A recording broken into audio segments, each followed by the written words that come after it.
Hello friends, welcome to Angeline place vlogs. இன்றைக்கி நம்ம channel என்ன பார்க்க போகிறோம் பார்த்தீங்கன்னா, நல்லா மீன் குழம்பு சுவையில் நல்லா பச்சை சுண்டைக்காய் வச்சு காரக்குழம்பு தான் பண்ண போகிறோம். ஒரு டேஸ்ட் அப்படியே மீன் குழம்பு மாதிரி இருக்கும். ரொம்ப அட்டகாசமாக இருக்கும். இட்லி, தோசை, சாதம், சப்பாத்தி அப்படின்னு எல்லாத்துக்குமே ரொம்ப நல்லாயிருக்கும். இந்த சுண்டைக்காயில் அதிகப்படியான சத்துக்கள் இருக்குது. இந்த சுண்டைக்காய் வத்தலை விட இந்த பச்சை காயில் அதிக நன்மைகள் இருக்குது.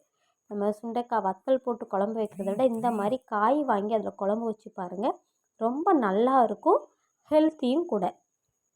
நம்ம சுண்டைக்காயை இதே போல் நம்ம கைட்டு உடச்சி எடுக்கலாம். அதில் கத்தி வச்சு கூட கட் பண்ணலாம். இப்போ அதில் இருக்கிற விதையை ஒரு 70% விதையை நம்ம நீக்கிடணும். அந்த முழு சுண்டைக்காய் நல்லா உரலில் நல்லா இடித்து அதை தண்ணியில் நல்லா கழுகி எடுத்துக்கணும்.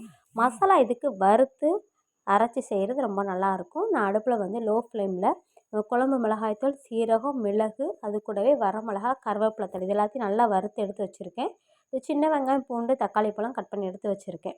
இப்போது சுண்டைக்காய் இதே போல் கட் பண்ணி நல்லா கழுகி எடுத்தாச்சு. விதையெல்லாம் நீக்கி எடுத்தாச்சு.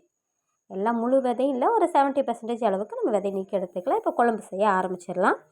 இப்போ நாம் குழம்பு பண்ணுறதுக்கு மண்சட்டி அடுப்பில் வச்சிடலாம்.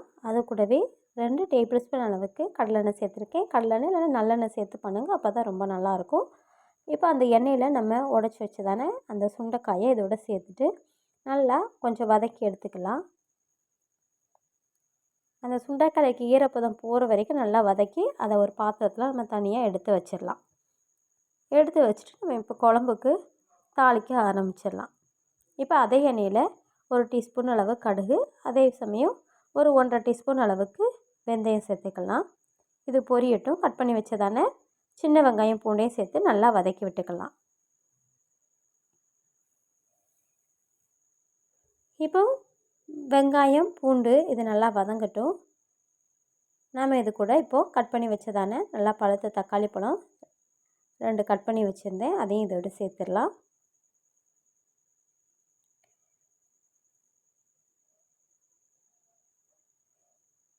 தக்காளி நம்மளுக்கு நல்லா வதங்கி வெந்து வரணும், அது வரைக்கும் நல்லா வதக்கி விட்டுடலாம். இப்போ இது கூடவே மஞ்சத்தூள் சேர்த்துடலாம் நம்ம. இப்போ அது கூடவே நம்ம குழம்புக்கு தேவையான அளவு கல்லுப்பு சேர்த்துடலாம்.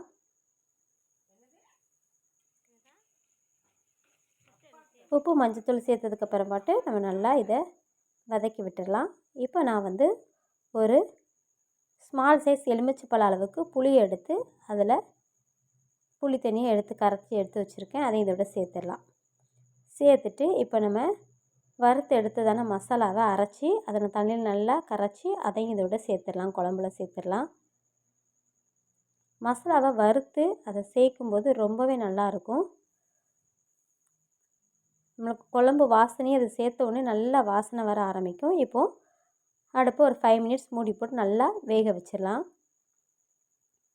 இப்போ மசாலாவோட பச்சை வாசனை எல்லாமே போயிருச்சு. நான் இப்போ என்ன பண்ணுறேன்னு பார்த்தீங்கன்னா, மறுநாளுக்காக முந்தின நாள் நைட்டே இந்த குழம்பு பண்ணி வைக்கேன். ஏன்னா நம்ம வத்த குழம்பு முந்தின நாளே பண்ணி வச்சுட்டு மறுநாள் சாப்பிடும்போது ரொம்ப நல்லாயிருக்கும், அதோட டேஸ்ட் ரொம்ப அட்டகாசமாக இருக்கும்.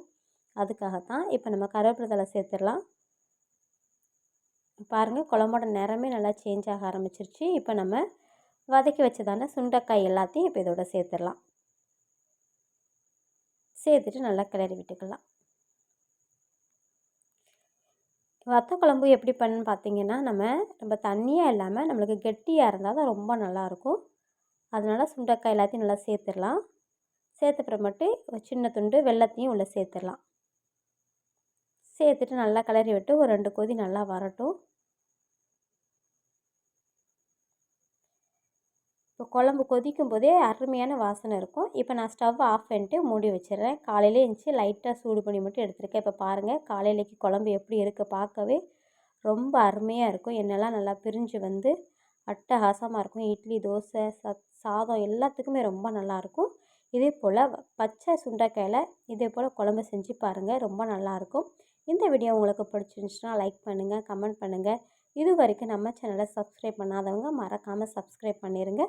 தொடர்ந்து அடுத்தது ஒரு வீடியோவில் சந்திப்போம். நன்றி, வணக்கம்.